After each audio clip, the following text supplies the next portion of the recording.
Rádio França Internacional, emissões em língua portuguesa são 18 horas em Paris, 16 horas em Bissau. Carina Branco. Bem-vindos à nossa emissão desta terça-feira, 16 de maio. O número de execuções de pessoas condenadas à pena de morte foi o maior dos últimos anos. A denúncia é da Amnistia Internacional. Em França, a primeira-ministra recebe esta terça e quarta-feira os sindicatos pela primeira vez desde a promulgação da contestada reforma do sistema de pensões. E o ministro angolano da Economia presidiu um encontro de empresários angolanos e franceses em Paris. O objetivo é dinamizar as relações económicas. Guiné-Bissau tem novas regras sobre o desenrolar da campanha para as legislativas de 4 de junho. O pormenor daqui a pouco. E o secretário-geral do Sindicato de Professores do Ensino Superior de Angola diz que a sua casa voltou a ser vandalizada na noite desta segunda-feira. Fala em intimidações para que os professores universitários desistam da greve. Na realização está Moçal Chili e o jornal começa agora. São Tomé, 102.8 FM. No ano passado, em todo o mundo, o número de execuções de pessoas condenadas à pena de morte foi o maior dos últimos 5 anos, revelou a Amnistia Internacional no seu relatório anual sobre a pena de morte. Em 2022, registaram-se 883 execuções, um aumento de 53% em relação a 2021. Paulo Fontes, diretor de campanhas da Amnistia Internacional Portugal, explica-nos a que se deve este aumento.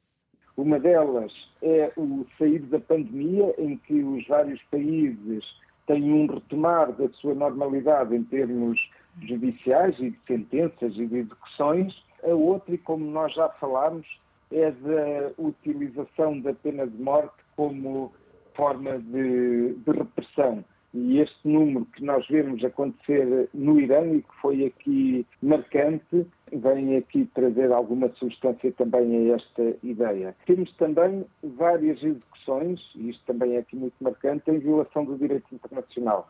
Mais uma vez, no Irão é onde acontecem a maior parte, nomeadamente execuções que foram registadas por delitos relacionados com drogas. Temos 3 execuções públicas, uma no Afeganistão e 2 no Irão. 5 pessoas no Irão que foram executadas por crimes cometidos quando tinham menos de 18 anos de idade. E o Irão e a Arábia Saudita a utilizar a pena capital para a repressão da dissidência e por isso esta ligação aqui também ao aumento do número de casos. Paulo Fontes, diretor de campanhas da Amnistia Internacional Portugal, entrevistado por Lígia Anjos, de notar que a pena de morte continua a constar do Código Penal de 55 países.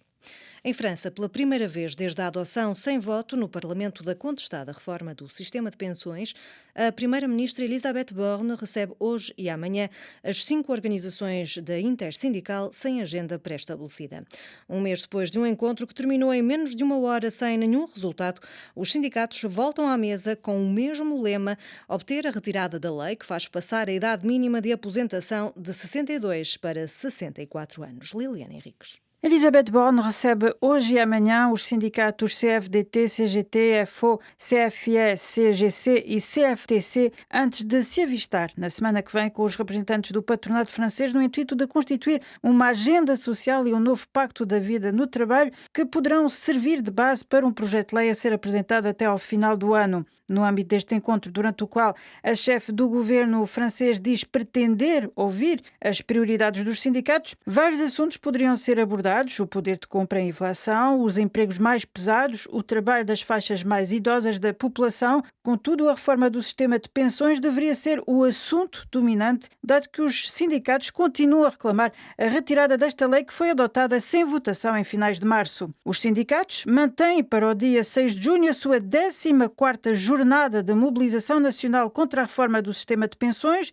um novo dia de greve que antecede a discussão no Parlamento de uma proposta de lei emanando da oposição para revogar a reforma do sistema de aposentações a 8 de junho. Uma perspectiva perante a qual o grupo parlamentar do partido de Emmanuel Macron encara a possibilidade de invocar o artigo 40 da Constituição, que impossibilita a adoção de leis que sejam consideradas prejudiciais para as finanças públicas. E o Ministro da Economia e Planeamento de Angola, Mário Caetano João, está hoje em Paris para reuniões de alto nível com as autoridades francesas e promoção de um colóquio entre empresários franceses e angolanos. Mário Caetano João diz que o objetivo é diversificar a relação económica com a França para esta não se limitar ao setor petrolífero. E a França não podia estar fora deste périplo por causa das relações excelentes políticas, não é? Relações diplomáticas excelentes. E nós, do ponto de vista econômico, estamos a tentar ir atrás, tentar diversificar esta relação econômica, que ela tem um pendor muito forte sobre o setor petrolífero.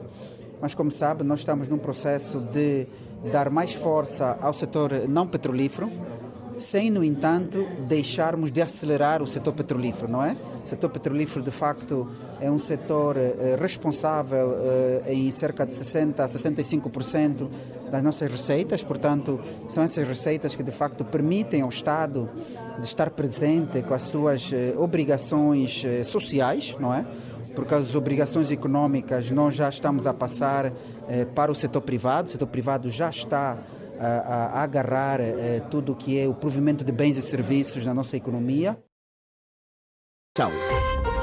94 FM. Na Guiné-Bissau, as autoridades estabeleceram novas regras sobre o desenrolar da campanha para as legislativas de 4 de junho. Há horários para a realização de ações de campanha e a obrigação de comunicar previamente os locais onde irão decorrer. Reportagem de Moussa Baldé.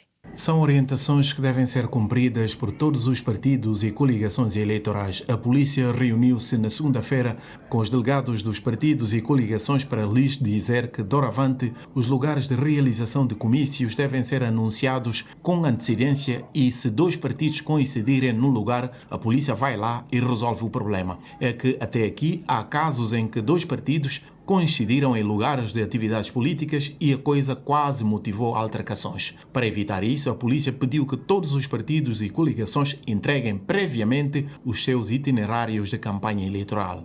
A polícia também exortou os partidos e coligações para o facto de a campanha eleitoral ser permitida apenas das 7 da manhã às 8 da noite, ou seja, a exibição de música alta só poderá ser naquele horário. Por outro lado, o Ministério das Finanças emitiu uma ordem em que avisa que grande parte do material de campanha, carros, motorizadas e bicicletas, deve ser desalfandegada. Os partidos e coligações só poderão fazer entrar no país sem pagar a alfândega, bandeiras, cartazes, t-shirts e bonés. O Ministério das Finanças diz que é uma forma de cumprir com o que está na Lei das Finanças Públicas. Nos últimos dias, os partidos que estão atualmente no governo têm trazido carros, sobretudo a partir do Senegal. A questão que se coloca é saber se aquelas viaturas cumpriram as novas normas ou não. Moussa Baldé, Bissau, RFI.